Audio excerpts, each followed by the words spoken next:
at here.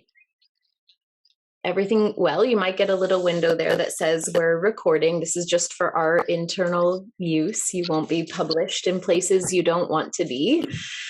So welcome everyone to this continuing education call. I know there are some new members to our squad, so welcome. This is a call that I do with my community every month for continuing education about essential oils and about natural living and all things associated. And today I'm really honored to have a friend and colleague on the call, Jaime Ralston-Wilson. You know that Jaime is an extraordinary woman because her husband, who is a nurse, is at work right now. It's 8 a.m. her time, and she's got 2 kids at home. And so for her to sign on to do this with me is, in my mind, something extraordinary. I appreciate it. And I know that those of you also joining the call have each made your own compromises to be here. So I thank you for that as well. Jaime and I met in a ballet class in Chicago years and years ago, and then our lives just took incredibly parallel paths. We're both yoga instructors. We're both practitioners of traditional Chinese medicine. Jaime is a doctor of traditional Chinese medicine. And today we're going to dive into the realm of gemstones, vibrations, and rituals with her in a really special way. So you get to hear me talk all the time. Jaime, I hope that was enough of an introduction. I want to make the most of our time with you. So I'm going to pass the baton and let you also say a little bit about your journey. Great. Thank you so much. I'm so excited to be here and be a part of your community. And to those members of my community, thank you for joining.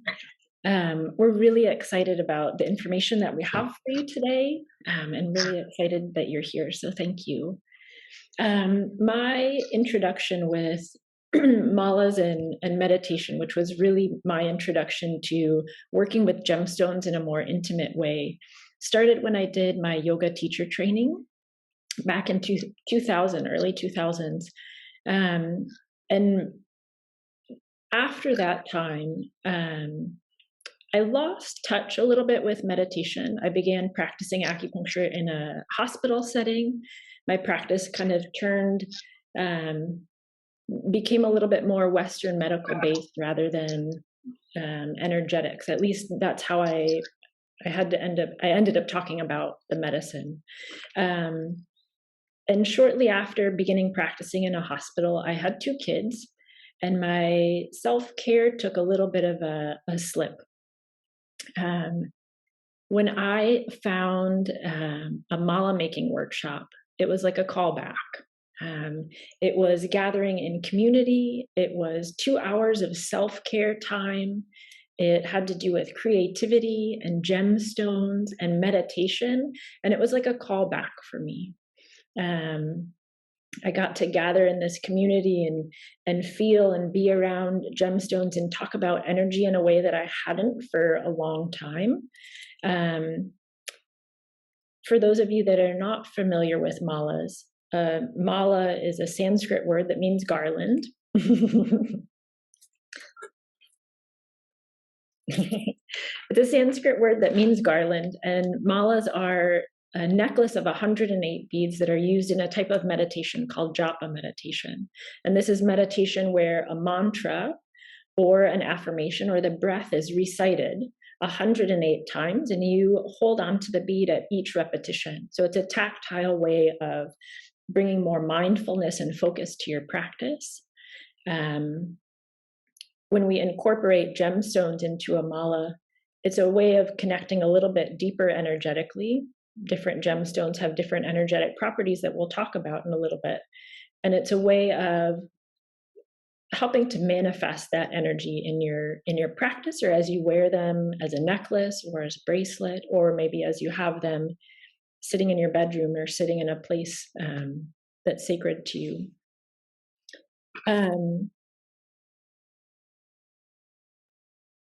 My mala for me has really been a welcome back to connecting with energy in a different way, to utilizing gemstones.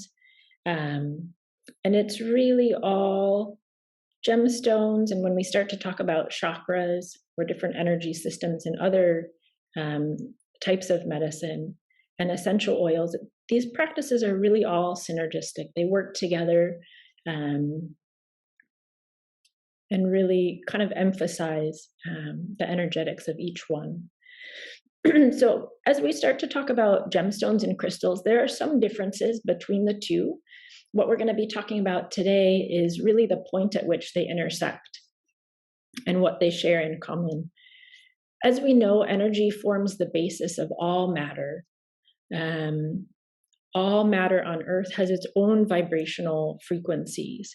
We as humans, our vibrational frequencies change, right? Depending on our mood, on our emotion, the people that we come in contact with, what we put into our body, the actions that we're doing. Crystals have a constant vibrational energy. And something happens when we come in close contact with a crystal, where our vibrational frequency, because it fluctuates and it changes, there's something called resonance that will happen. And the crystals will raise our vibrational frequency to that of the crystal, because the crystal remains constant and ours can change. So this is a really kind of a fascinating concept, but something that we know that happens.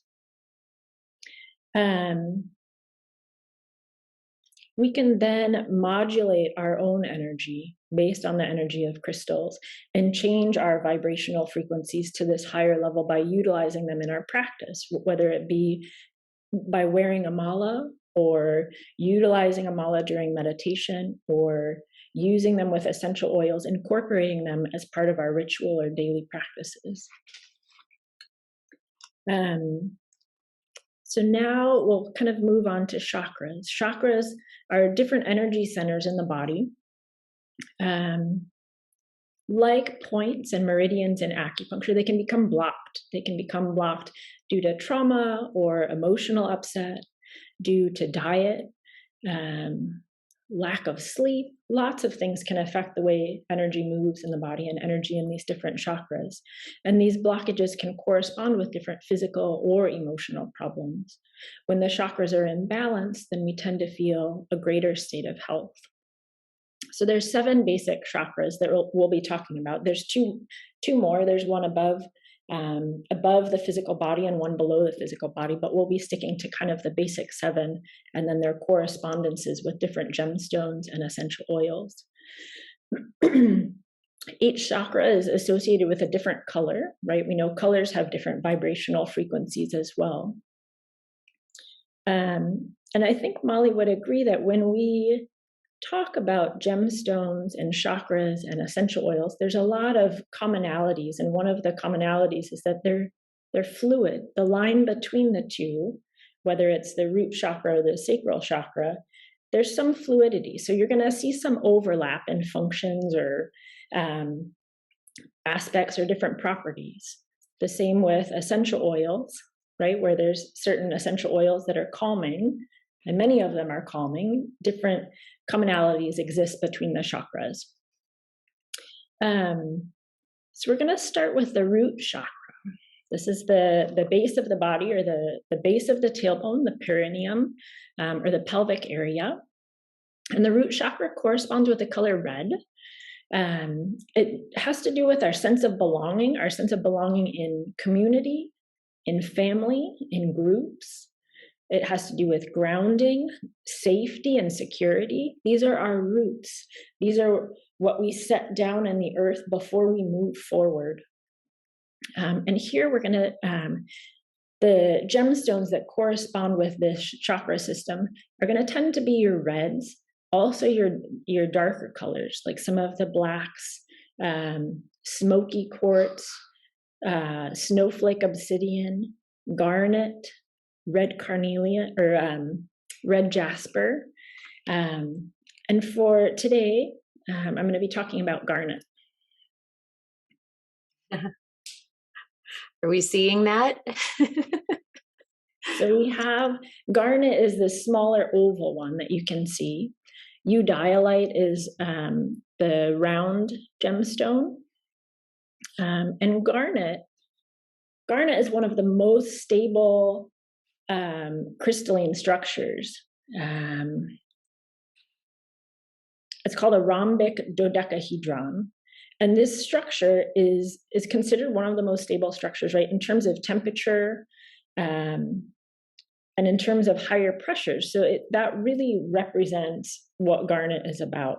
It's about strength and stability. It's our root system, right? If the roots are strong, the top doesn't get blown around in a way.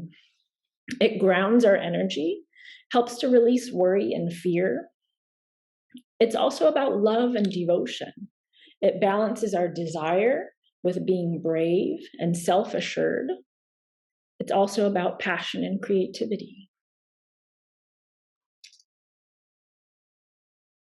I'm going to turn it over to you, Molly, for essential. Okay, perfect. So let me, I'm going to try my best to do the screen sharing gracefully, but we just thought that in case you're not familiar with some of the stones that Jaime is going to mention, it's really beautiful to see them, right? It's really beautiful to see the color and the texture. And as Jaime so beautifully said, there's so much sharing across these different entities that we bring into our practices energetically. But as I introduce you to the first essential oil for this talk related to this root chakra, which is sandalwood, I think it's also interesting to note that the reason gemstones are so pervasive in things like mala and other types of rituals, as Jaime said, their resonance, their vibration is always stable, whereas ours can be ever changing. And those of you who have been on previous calls with me about the essential oils know that depending on where a plant is growing, what the soil mineral content is, how much sun there was in any given year, its resonance can actually change ever so slightly. And while the core resonance, what that plant is really bringing as far as a vibration, doesn't change inherently, the gemstones are something quite special because they're really, and I'm sorry to use such a funny cliche, but they're really rock solid in how we can use them as integrations to sort of alchemically recreate harmony in places where we discover. And then on top of that, of course, our daily practices and things like essential oils can be huge assets to the use of these gemstones. So here in the sacral chakra, not in the sacral chakra, in the root chakra. This is why we collaborate, to keep each other. See, you don't know when I mess up when it's only me. In the root chakra, we have, so there can be, as Jaime is describing, also multiple essential oils, but I've chosen to present to you sandalwood. So sandalwood is a very sacred, both wood and oil, and sandalwood oil obviously is coming from the sandalwood tree, but also kind of special because it's coming from the heartwood of the tree, so the core of the tree, almost like the marrow of the tree, really the true essence. And as you can imagine, if you know anything about harvesting, this also poses a very interesting question about sustainable harvesting. But let's stay in the realm of vibration. So sandalwood is a tree that grows in the tropics and is pretty pervasive actually in many tropical places around the world, from India to Hawaii. So kind of on both sides of the world, but supportive in this root chakra. I don't know why I want to say sacral chakra. I guess I'm really excited about that. We're going to get there next. Woo! Take it one step at a time, Malls. So what's very special about the resonance of sandalwood oil is that, as Jaime is describing, it's something that can really root us into life. But as many of you know, I'm assuming everyone has at least touched into some of the spiritual practices. There's a lot of talk about this transcending the physical or raising our vibration. And as we work through the chakras, I think you'll get a better idea of what that means. But what's really special about sandalwood is it not only roots us into this life, into form and matter, but it also is a facilitator for transcending our form and our physical entity. And by transcending, I don't necessarily mean leaving. I simply mean not getting stuck just in the physical, but facilitating our ability from this very certain rooting down in life to also begin to solidly and confidently explore all of the subtle realms of life. So sandalwood, a very special oil to integrate into meditative practices. And as Jaime said, we do have a lot of crossover. And with the sandalwood, what's really interesting is it is one of the only oils that actually resonates with every single chakra. But as I describe it to you, hopefully you can understand why that it's really a rooter, and it's also facilitating the entirety of our journey as we evolve through life. We ready for sacral chakra? I'm so ready. I mean, obviously I'm really ready. So the sacral chakra, located in the lower abdomen. This is just below the navel. This relates to sexuality and passion, pleasure, also creation and creativity, right? The creation, this is the womb. It's our place where we process emotions. It's also the place of personal power. In Eastern traditions, many Eastern traditions, this is referred to as the lower dantian, or the fire in the belly. This is like the furnace that gets the energy above going. This is also where we store energy for the whole body, kind of our deeper resources storage tank. The sacral chakra corresponds with orange. I see some of you, I see Cindy, you have some orange or coral. Another Cindy Slagle, maybe orange as well, or maybe it's just the lighting. Pink. Pink, okay. We'll get to pink. Yeah. So for the sacral chakra, Molly, you can go ahead and put up the photograph that we have. These are going to be your orange gemstones. So carnelian, which we can see on the top right. Sunstone is this big sparkly one on the left, and then amber on your bottom right. And sometimes we'll see gemstones kind of, again, right, the idea of fluidity. They kind of move between different chakras. They're not black and white, hard lines set to one particular chakra. There's a lot of overlap. You'll hear some common words as we, in our languages, we talk about the functions and aspects of different chakras. But carnelian, amber, sunstone, unakite, a lot of the gemstones that have this orange color to them. For today, we're going to talk about carnelian. And carnelian is all about courage and power, about braveness and boldness, bringing ourself out.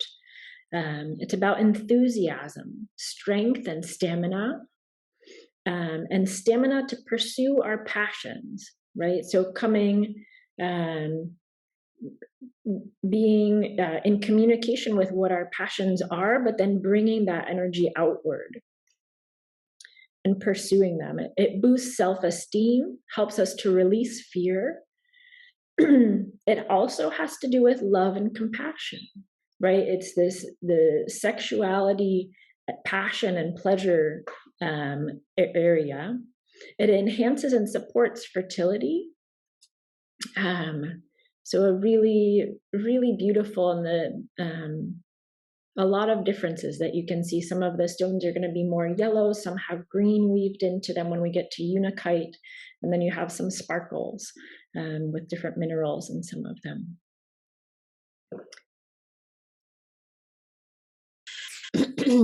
Thanks, Jaime. And so finally, now I can say sacral chakra and be correct. As we move to the essential oil for the sacral chakra, again, a lot of crossover here. But I would like to present frankincense as the representative oil for this chakra. And frankincense is also another oil that comes to us from a tree, the boswellia tree, native to also the Asia, the eastern part of the world. And the frankincense essential oil actually comes from the resin of the tree. So energetically, nature also kind of starts to give us a lot of indications about at what levels energetically these plant medicines are functioning. So we moved from sandalwood, which is the heartwood, like the marrow of the tree, to frankincense, which is the resin, we could say kind of like the blood and the lymph of the tree. And this frankincense is an essential oil that helps us to begin to blossom up and out into life once hopefully we have felt or gained a sense of feeling well rooted via the root chakra. And frankincense is another one that you see really across history as a facilitator for cleansing what we might call spiritual darkness. So also another indication in these lower chakras, some of these very powerful plant medicines, that they are not only functioning in these lower resonating places to ensure that we stay present in life, but they also inherently, medicinally and energetically, just like the stones that Jaime is describing, have the ability to assist us, also in blossoming up and out into life. And frankincense is also said to sort of assist us in finding perspectives on life based on light and truth. So tapping into the inherent wisdom of life and bringing that energy forth. And for those of you who may know a little bit about traditional Chinese medicine and the wood element, frankincense is an essential oil that is very deeply associated with the liver energy, which is one of the organs in the wood element. And it's very interesting because the liver energy in TCM is in fact responsible for our creativity, for our sexuality and sensuality. And when we start to think about literally like being born up out into life from our rooting, of course, in physical form, we must have sensuality and sexuality for new things to be born. So frankincense also facilitating this energy. And there's a lot of taboo, I think, around this idea of sexuality, but in essence, it is very vital energy to life and our creativity. And again, supporting this sort of beginning along the chakra system of this beautiful blossoming up and out into the higher vibrations of life. Lovely, Molly. Thank you. So we're going to move on up to the third chakra. This is the solar plexus. And this is going to be the area between below the sternum, so between the navel and the sternum. This corresponds with yellow. And the solar plexus is all about self-esteem, self-confidence, self-worth, right? About the self, our gut in a way. It's also our inner sun. It connects us with the light within and allows us to shine that outwards. It's our connection to what the soul wishes in this lifetime. I really love that, and bringing that sun inside of our body and helping us to shine that outwards. It brings in the sweetness of life. It's about courage and about caution, right? Courage, that self-esteem, self-confidence, self-worth, but also caution, trusting our gut. It's the center of the body. The solar plexus corresponds with yellow. And yellow, go ahead and put our slide up, Molly. Yellow is our, this is going to be citrine, yellow opal, yellow calcite, honey calcite. Even peridot makes its way into this chakra system. In this picture, you can see right at the center is a really beautiful citrine and yellow opal. Citrine is going to be about the energy of the sun, right? That vibrant yellow color. It infuses light into the body. It motivates us to shine our light. It's uplifting and energetic, right? You think of the energy of the sun warming our bodies. It promotes achievement. And it also builds self-confidence and supports boundary setting, right? So that's kind of referring to that courage, but also caution. Being okay setting our boundaries.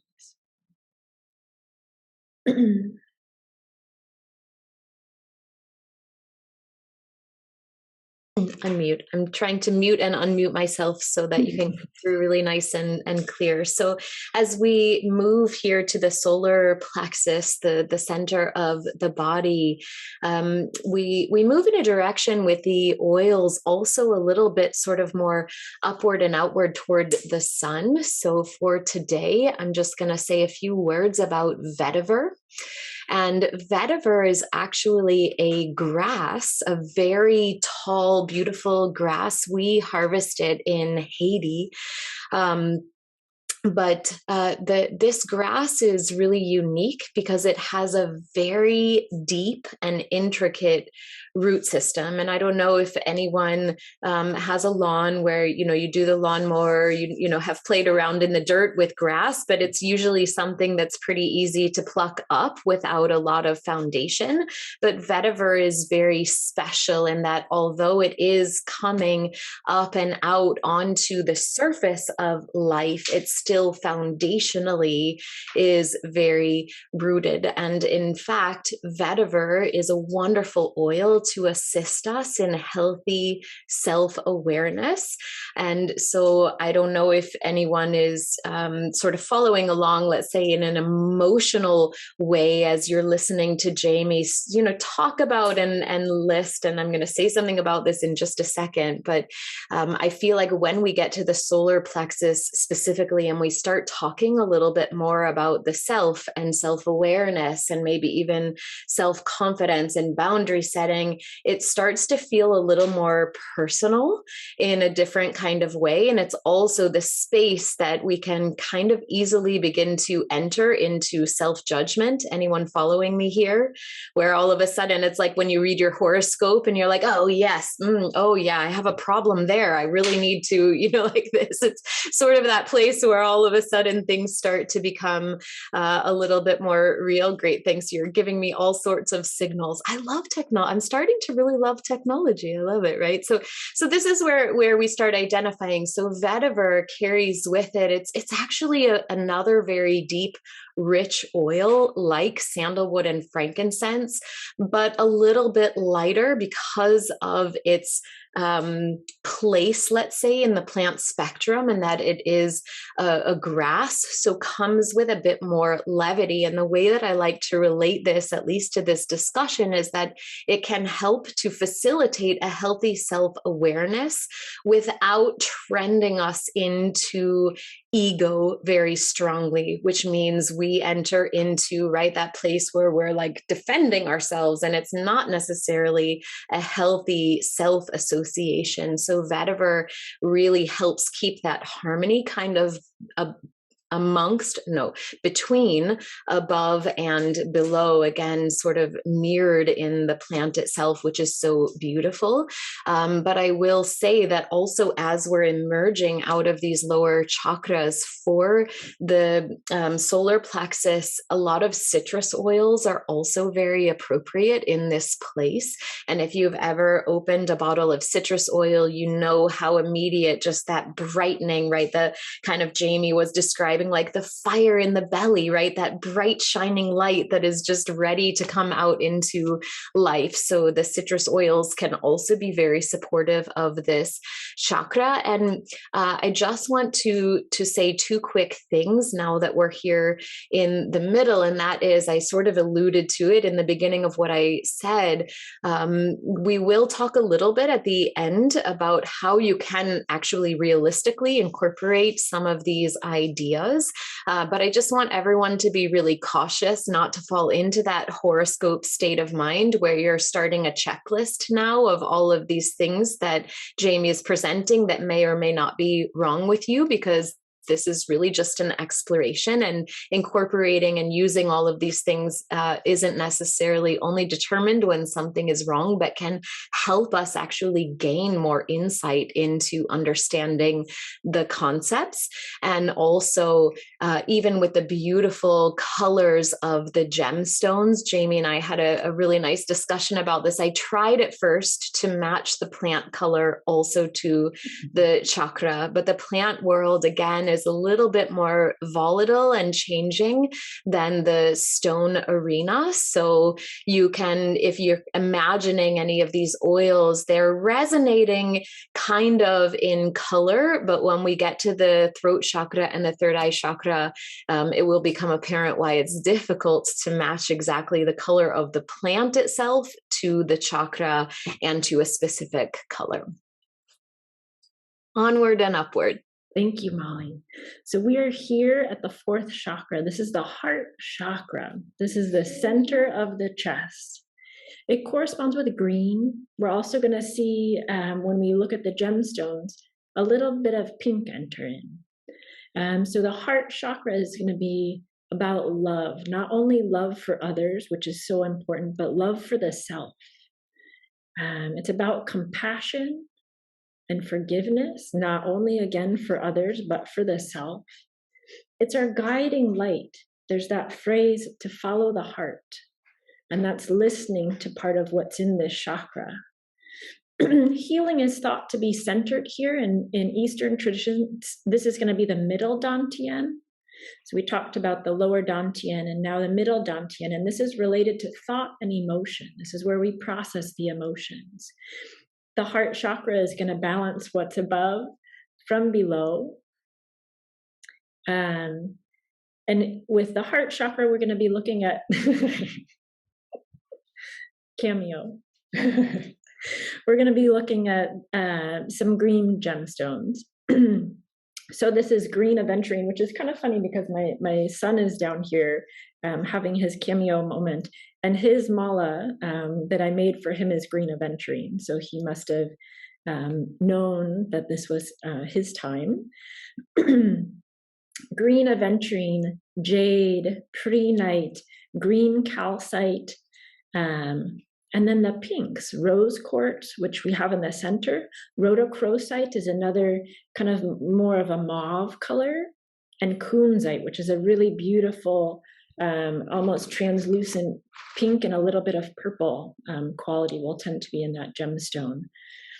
I chose rose quartz here, even though the color of this chakra is green. Rose quartz for me is such an exemplary gemstone of the heart chakra. It's all about love, right? It's about self-love and love for others. It makes me think of that moment on the plane where you are told to put your mask on before others. We can't love others unless we can love ourselves, and it really speaks to that importance. It's the healer of the heart. Again, love and compassion, forgiveness.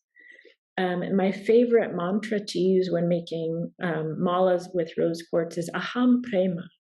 And Aham Prema is I am love. I am divine love. It affirms that the self is pure and divine love. And for me, the heart chakra and rose quartz and that mantra are just so intimately connected.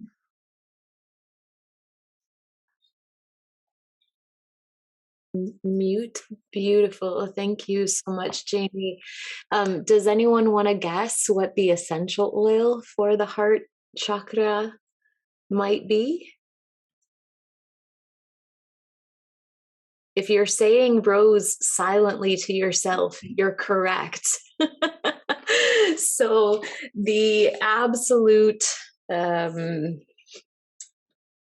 most strongly resonating essential oil with the heart chakra, just as Jaime was describing, right? So many ways to access this energetic place in the body, but she chose rose quartz. And although the chakra is usually represented as green, the rose essential oil carries all of the properties that Jaime has already described with the rose quartz. So it's a very pure and authentic match.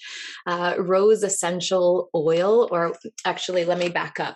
Rose, they say, and I was actually trying to find the research for those of you that know me. I'm going to keep trying to find the actual research on this, but I read in several different places that rose is the highest vibrating plant on the planet.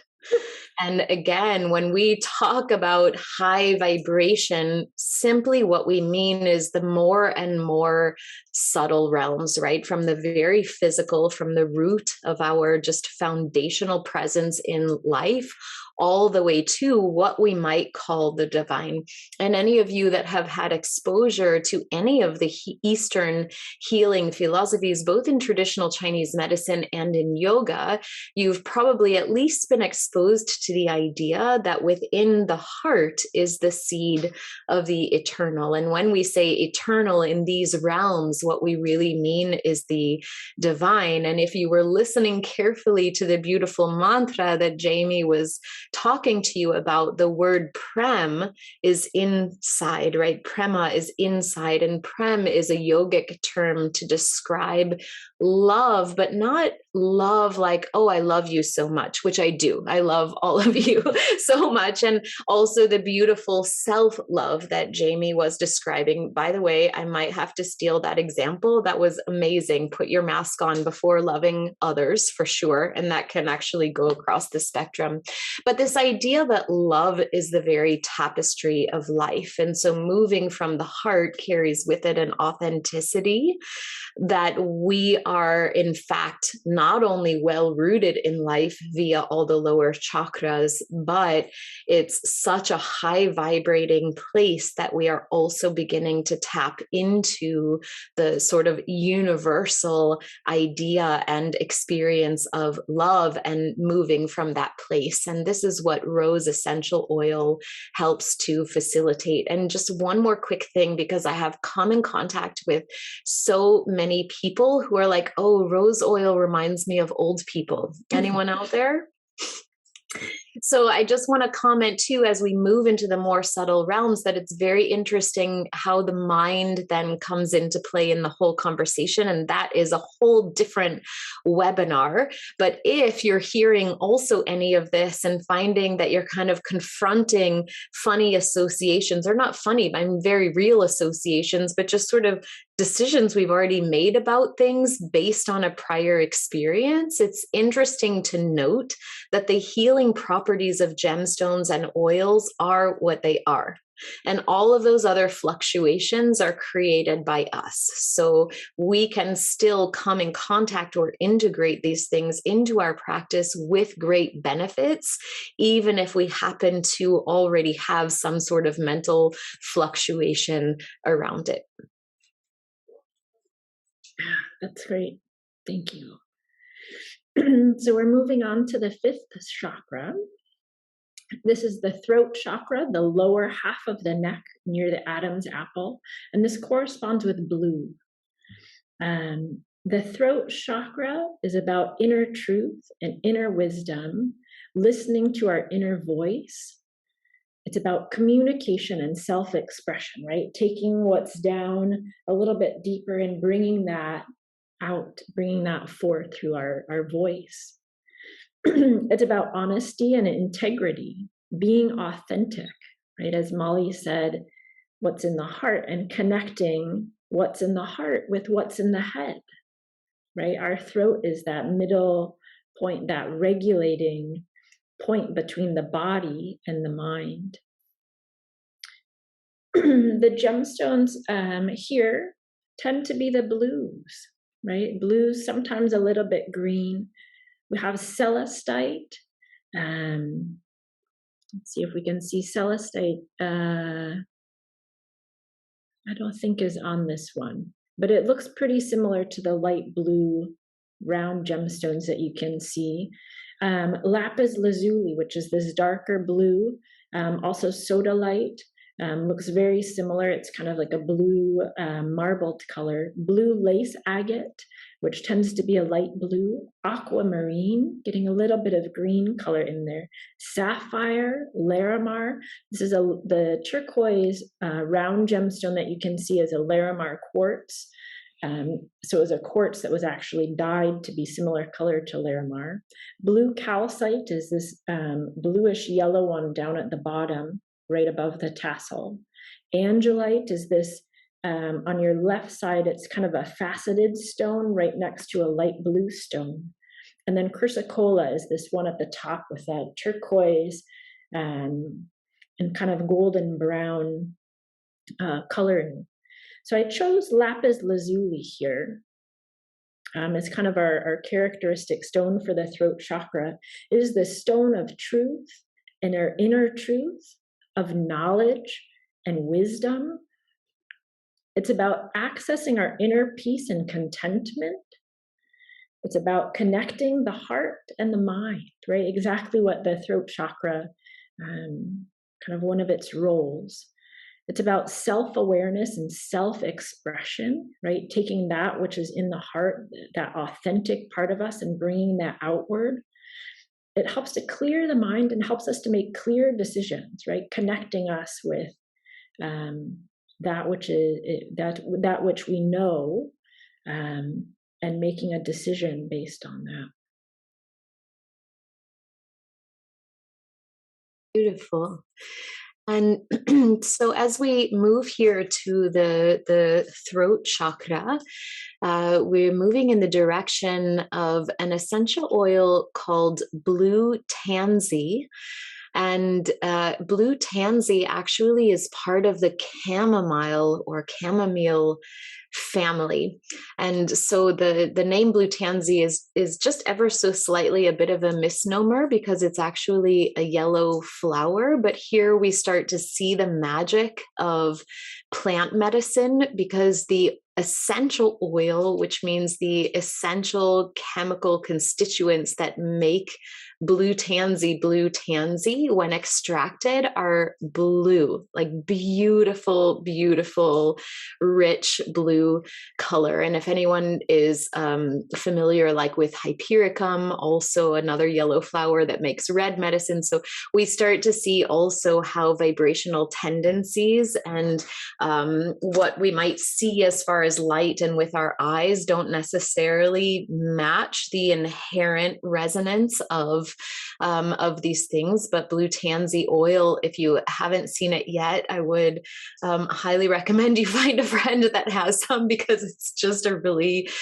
gorgeous and special color. But beyond that, and beyond this also kind of beautiful aspect of nature, I think that it's in the chamomile family, and that we're in this place of communication and beginning to emote, hopefully, some of the wisdom and understanding that we're gaining from both the lower chakras, but also some of the higher.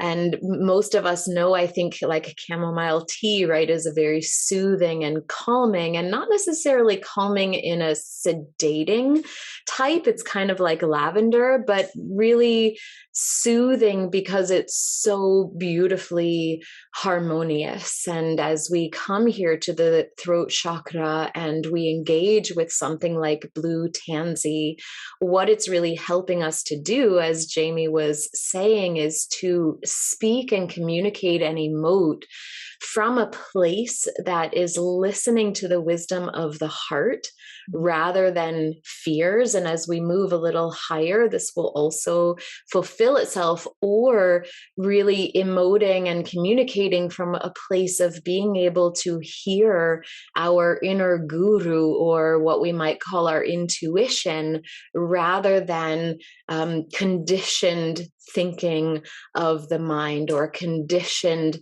habitual mind patterns that we might have hung on to for some reason or another. So the blue tansy here oriented around the heart, the throat chakra, really helping us to speak from this place of wisdom that's integrating both the intuition as we move a little higher in the chakra system, and also the wisdom of the heart.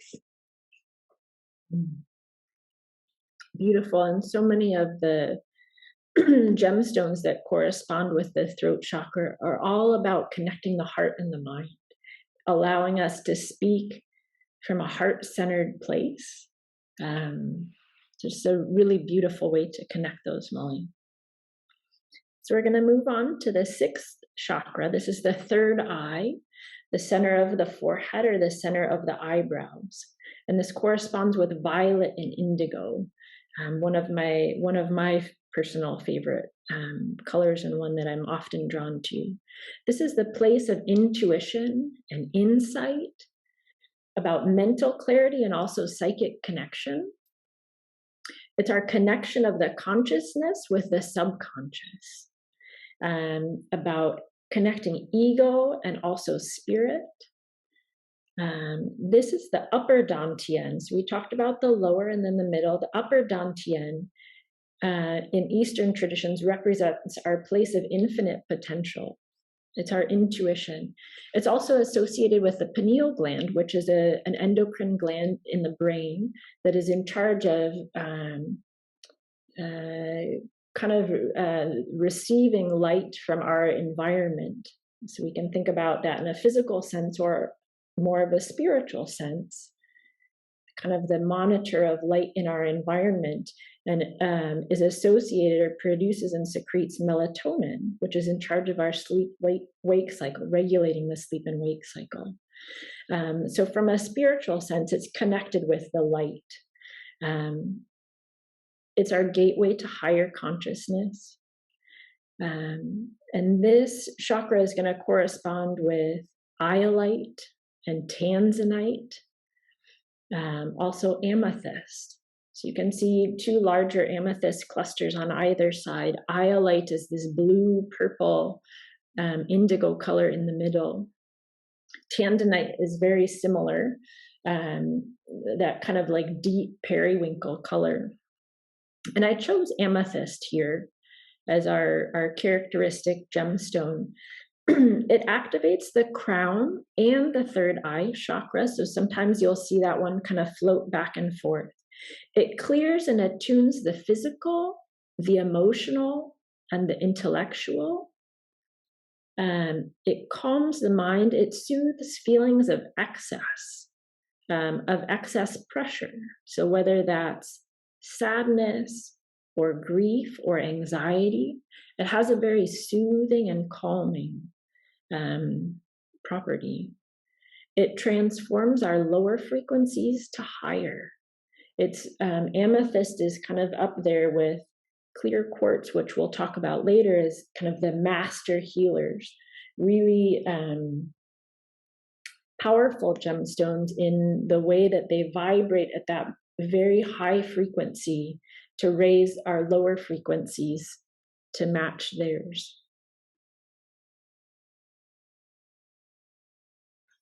Beautiful, Jaime. So as we move here to the third eye, the essential oil is Melissa, or lemon balm. And as we start getting into these higher vibrating chakras, you also might be noticing that we moved from the heart of the wood to the roots, and now we're fully in the realm of flowers. So again, nature kind of showing us what her medicinal orientation is around what plants are what parts of plants or the medicinal parts of plants are tapping into our experience as human beings. And the properties of Melissa or lemon balm match so beautifully what Jaime has already said about this chakra that I don't want to take too much time adding to it. It's very clean and I think very clear, but I do just want to add anything. If anyone was listening well, you heard Jaime mention the ego. Yes, did anyone hear that?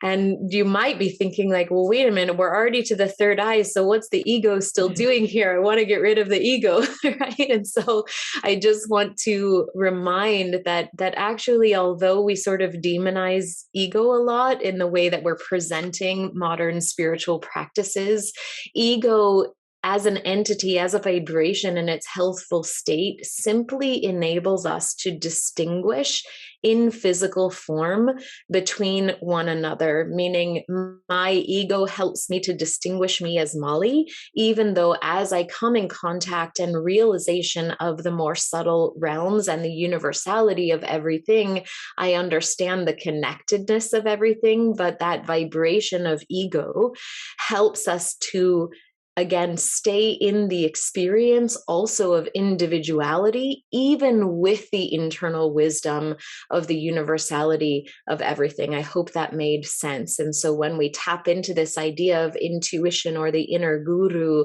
or this third eye, it really is that one of the crossing places of enabling us to still exist as individuals and understanding the beautiful, unique manifestation that each of us is in life. However, manifesting that understanding from a place of pure wisdom of universality. Beautiful. So we're going to move on to our last one here for our talk today. This is the 7th chakra, or the crown chakra. This is the top of the head. And in Chinese medicine, we have a point that's at the top of the head that's due 20. When we fold our ears forward and we make a little point, the apex of the ear, we draw a line up. And this point, the crown chakra, is going to be just behind that. So when you're sitting tall in meditation, your chin is just slightly tipped down. It's the highest part of the head that reaches upwards. This is our connection to the spirit or to the divine. It's how we receive information from above.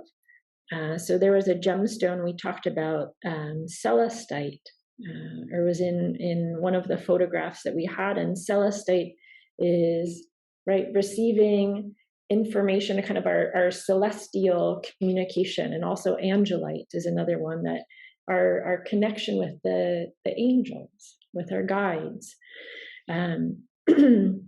This is about consciousness and universal connection, the peak of self-realization, and it brings in healing light from this point, from this chakra, to all of the other ones. The mantra that comes into my head when I think about the crown chakra is Om. It's all about oneness and our universal connection, that sacred sound of the universe. The gemstones that we have here are going to tend to be clears and whites. We also see a little bit of labradorite, which is a deeper, dark, almost gray gemstone with an iridescent quality. It has sometimes called flash, which is when you rotate it and the light catches it in different way, a really beautiful shine to it, the same as moonstone, which is also in this category.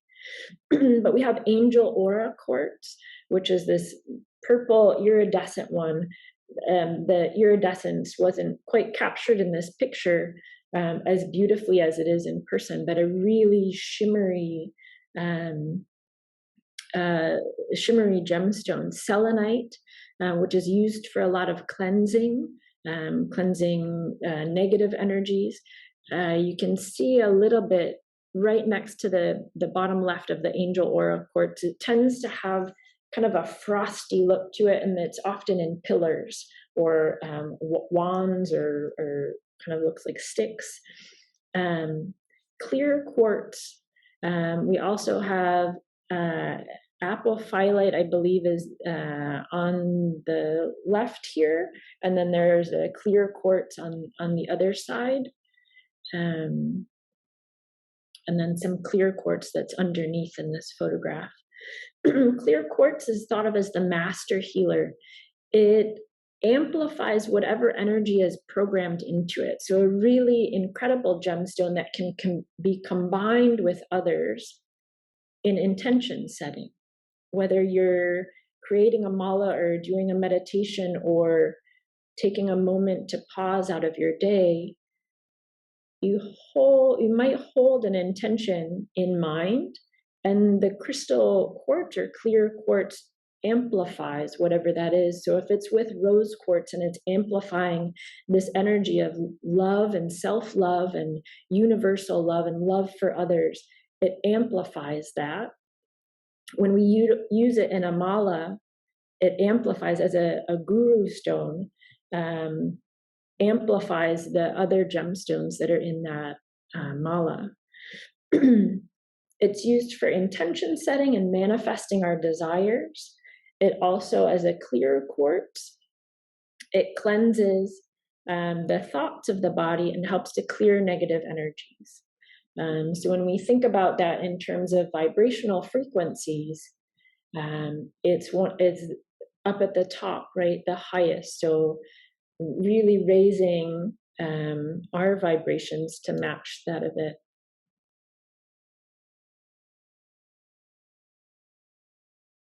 Beautiful. It's like a dance here. And as we move here to the crown chakra, we move into the realm of Jasmine. And Jasmine, like the other flowers that I've mentioned, but maybe even more specifically rose, is a very precious flower that we've seen for millennia across both meditative, religious, spiritual practices, as well as other types of rituals. And the name of Jasmine actually translates to or from gift of God. And again, God, insert your term of choice, what your heart connects to as far as what you're understanding or living or believing about this realm of divinity or spirituality.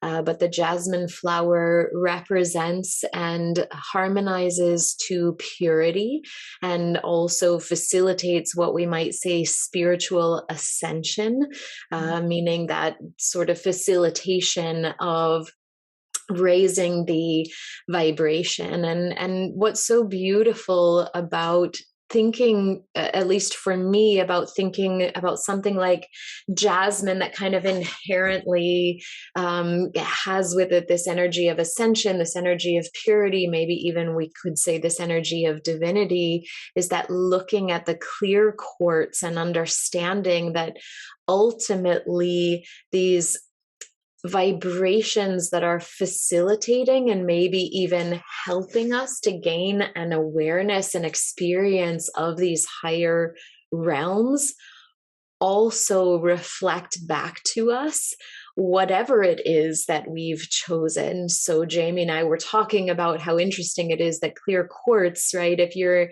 intention setting, if that intention isn't coming from an authentic place, that quartz, that energy is still going to amplify whatever you're asking it to amplify. I know that sounds a little woo-woo, but I think as we move into these more subtle realms, it is really beautiful time also to contemplate the honesty of our engagement in our practices, and where our true intentions are coming from, and if we are in fact giving ourselves the opportunity to listen well enough so that when we engage with such powerful entities to facilitate what it is that we're asking for, that we're really asking for something from our inner wisdom, from our inner knowing.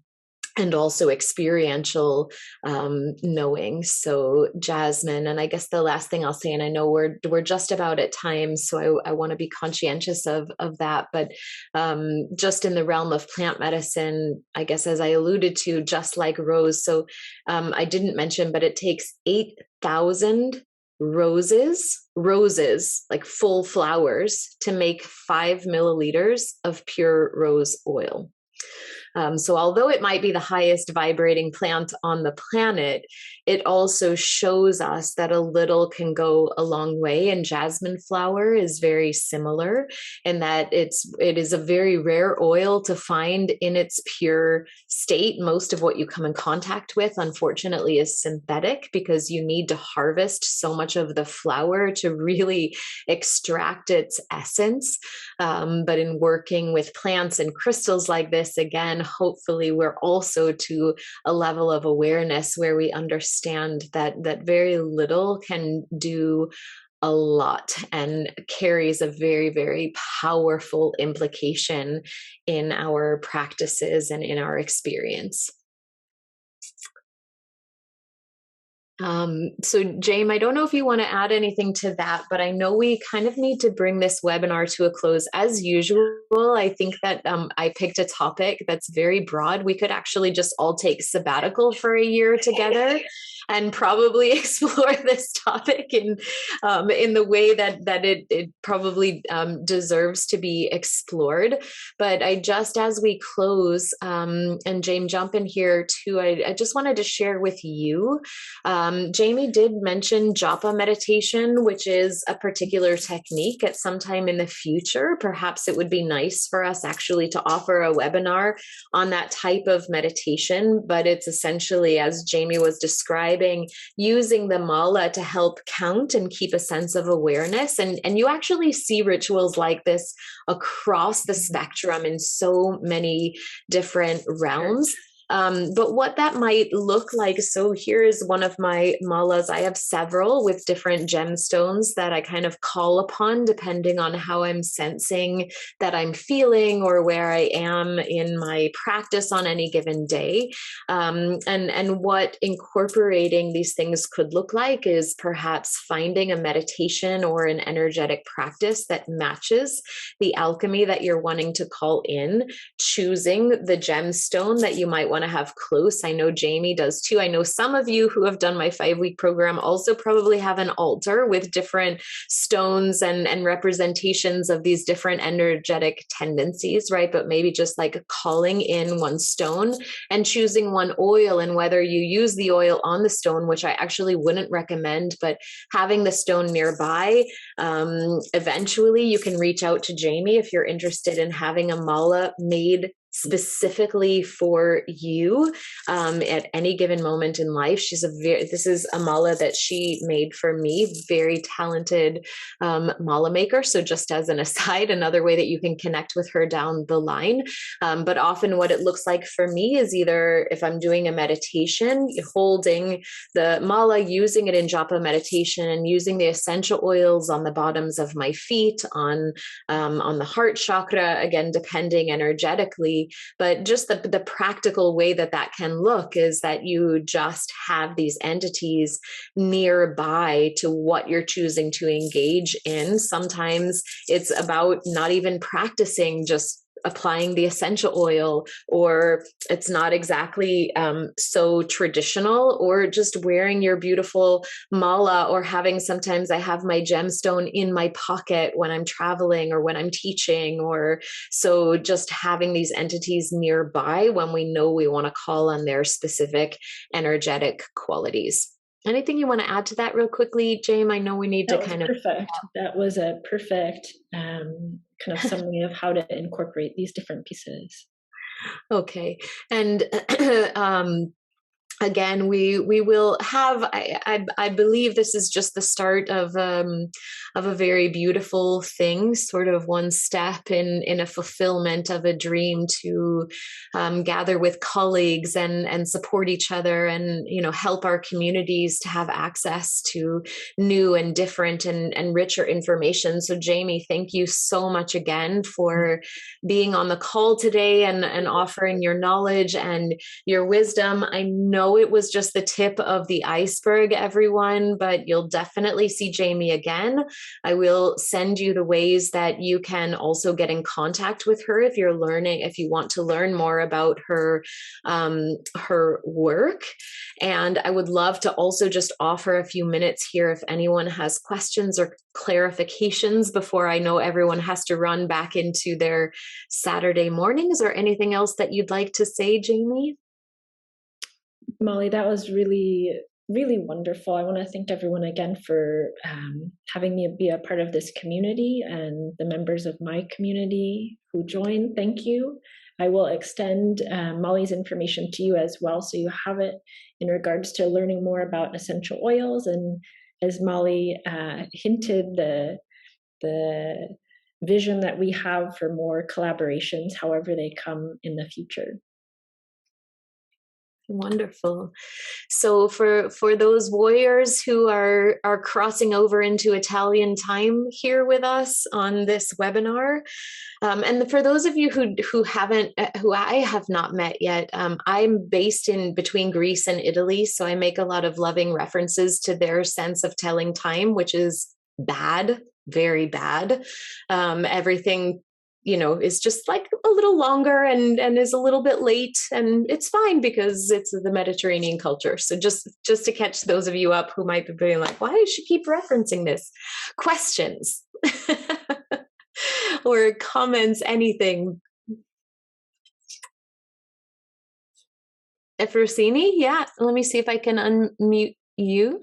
I've just sending you a request to unmute so we can hear you.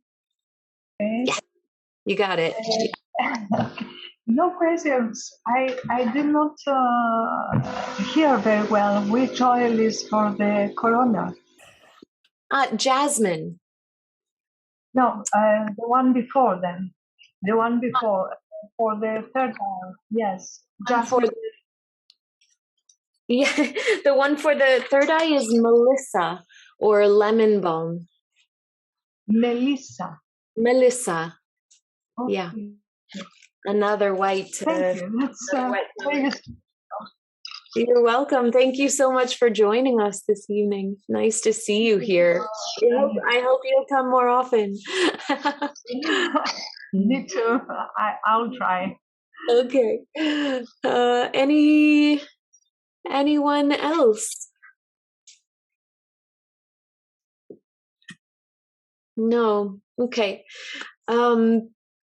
I know this is the moment, right, where if you're out there still on this call and you have that lump in your throat chakra, I can't beam you any gemstones or blue tansy, but this is your moment. This is the one to say anything you want to say. And if not, I'm looking to see if anyone is reaching for their unmute button. Yes, Cindy.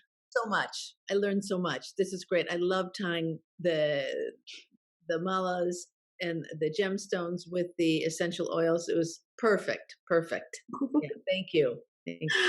Wonderful. Thank you for being here. I'm really glad you enjoyed the information. And thank you for sharing your voice as well. So wonderful, everyone. So I know we do need to get on with our days or our evenings. Thank you, Denise, for that gesture.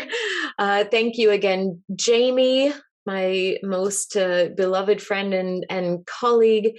And thanks to everyone for being here with us today. If you have lingering questions, comments, feedback, again, we'll be collaboratively sharing each other's information with our communities so that if you want to learn more, you can learn more. And until the next time, everyone, have a really wonderful day, afternoon, evening, and a lot of love and just one last reminder, since technically this is an essential oils call, please be mindful. You're on guard, your oregano, your heavy immune boosting hitters that you can so easily incorporate into your days, your tea tree to wash your hands instead of that icky gel stuff. If you need any pointers or any added assistance, but there's a lot going on. Most of us are in winter, so just a friendly, loving reminder that you have a lot of tools already in your pocket. So put that on guard on the bottoms of your feet. Take the oregano if you are feeling the least bit sick, and keep yourselves as well as possible. And I'll see you next month.